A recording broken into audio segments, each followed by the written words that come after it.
Salut la famille, j'espère que vous allez bien. Bon, on est ensemble, hein, 225, tonton Marcel. Grosse force à tous les Ivoiriens et grosse force justement à toute la Chine qui a perdu Didier Arafat, voilà. Grosse force.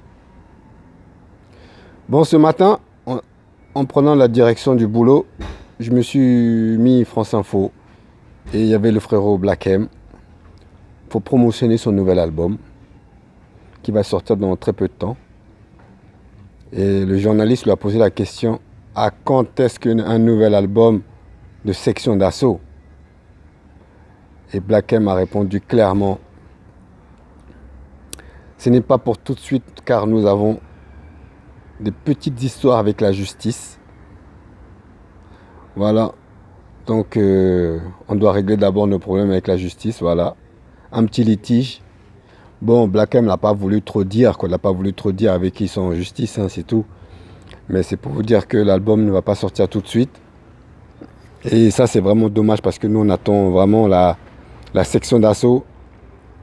Un nouveau projet lourd, sale, propre, comme dirait tonton Marcel. Qui mettra le hip-hop d'accord parce que c'est vrai que ils nous ont bercé. La section, on a aimé tout leur freestyle lourd, sale, propre là. En tout cas, grosse force à eux. S'ils reviennent dans le rap game, grosse force à eux.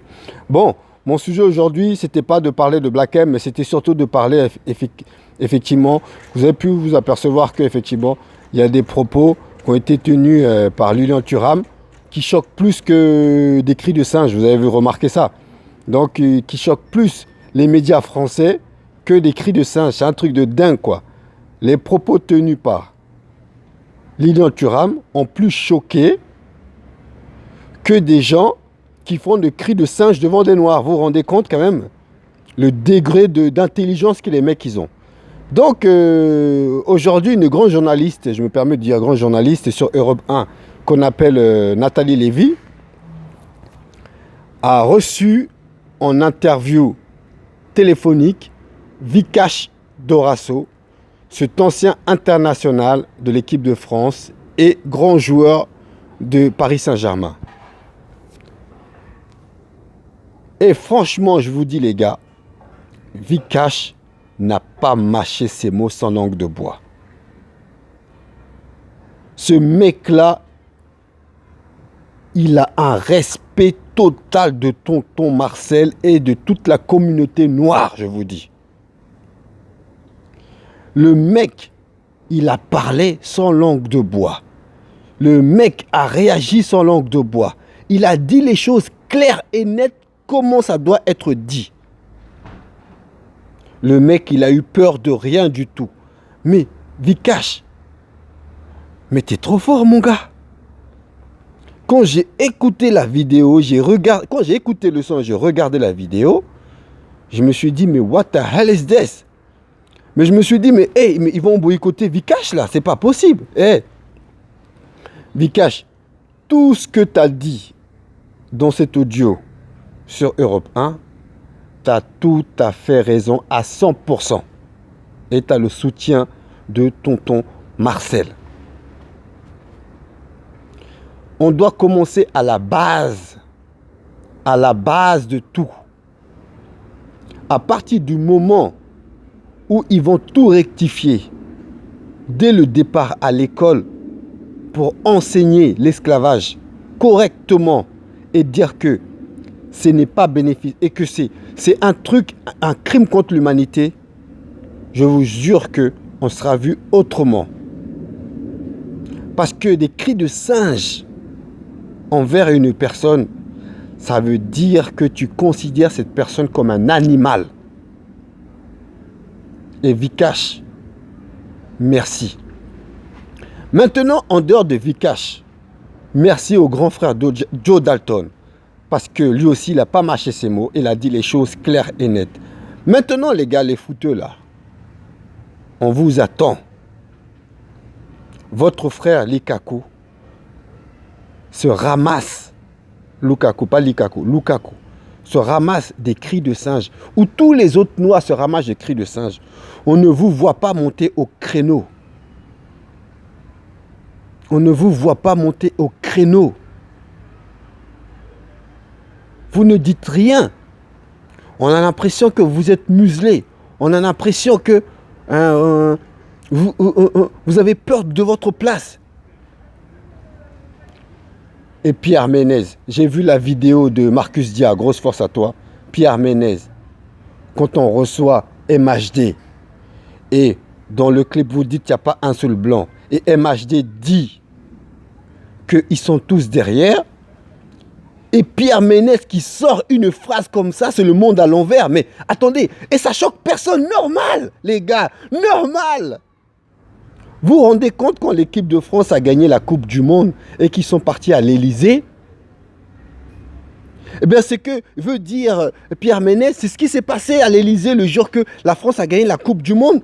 Tous les Blancs, ils étaient devant et tous les Noirs, ils étaient derrière.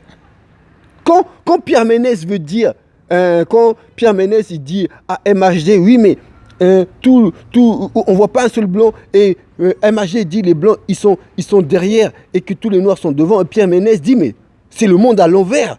Et bien c'est ce qui s'est passé à l'Elysée. Ils ont mis tous les blancs devant et tous les noirs derrière.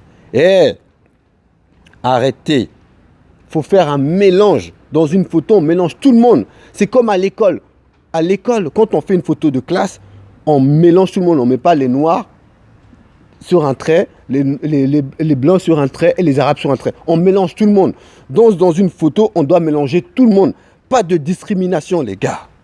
Pierre Ménez, arrête. J'ai l'impression, même si tu es un chroniqueur du football et que tu vois souvent de noirs, j'ai l'impression que tu es un peu suspect. Ok? Et en plus, comment il s'appelle Marcus Dia, ta vidéo, elle est lourde, sale, propre, comme dirait tonton Marcel, franchement. En tout cas, Vikash est sans langue. Vikash répond sans langue de bois. Grosse force à toi. C'était tonton Marcel. Continuez à vous abonner à la chaîne YouTube, on est ensemble. Là, je suis posé calmement dans la terrasse de la salle de sport. Voilà, et j'en profite pour faire mon sport. Voilà, après avoir fait une bonne 40 minutes de boxe là. Bon, là, on a fait encore 40 minutes de musculation. Et là, maintenant, on fait 10 minutes de vidéo. Posez calmement. Voilà. Moi, je vais vous dire un truc, les gars.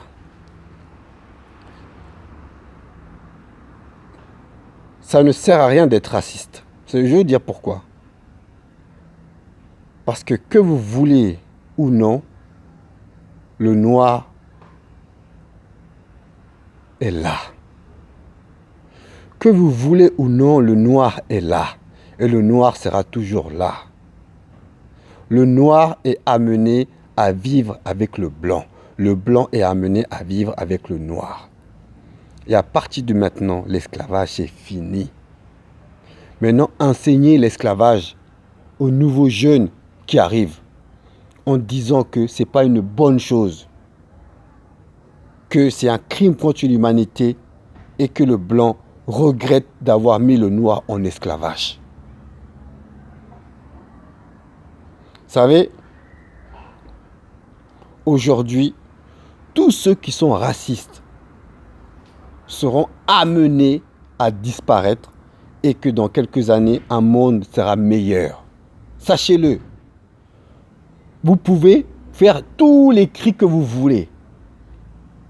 Dans très peu de temps, tout ça, ça sera vaincu. Donc, les gants de boxe, c'est à toi? Restez connectés. Vous savez, même mon entraîneur vient me demander si les gants de boxe ils sont à moi, car il ne sait pas reconnaître mes gants de boxe. Ne vous inquiétez pas. Aujourd'hui, le monde est en train d'évoluer. Donc, vos états d'esprit de raciste, là, oubliez-les. Parce qu'aujourd'hui, le noir est amené à vivre avec le blanc, avec une blanche, des enfants métis sortent, des enfants métis chinois sortent, des enfants métis arabes sortent. Vous pouvez être autant de fois raciste que vous voulez. Mais vos enfants vont à l'école avec des arabes. Vos enfants vont à l'école avec des noirs. Vos enfants vont à l'école avec des juifs. Vos enfants vont à l'école avec des chinois, des pakistanais, de tout ce que vous voulez. Et après un moment, ils finissent par s'aimer, par se côtoyer, par faire des enfants. Voilà. Donc je vous dis tout simplement, vos états d'esprit de raciste, là, bientôt, ça sera vaincu. Donc, Vikash Dorasso, merci beaucoup pour cette belle réponse. Et franchement, tu as trop raison. C'était Tonton Marcel. Continuez à vous abonner à la salle. Continuez à vous abonner à la chaîne YouTube. On est passé à 71 000. Je vais vous dire, l'objectif, c'est d'atteindre les 100 000 pour que YouTube me donne tout simplement mon petit cadeau. Allez, continuez à vous abonner. Je vous embrasse. J'embrasse mes enfants. Kidjel Kairon Aïssia. Papa vous aime de fond du cœur. Ciao.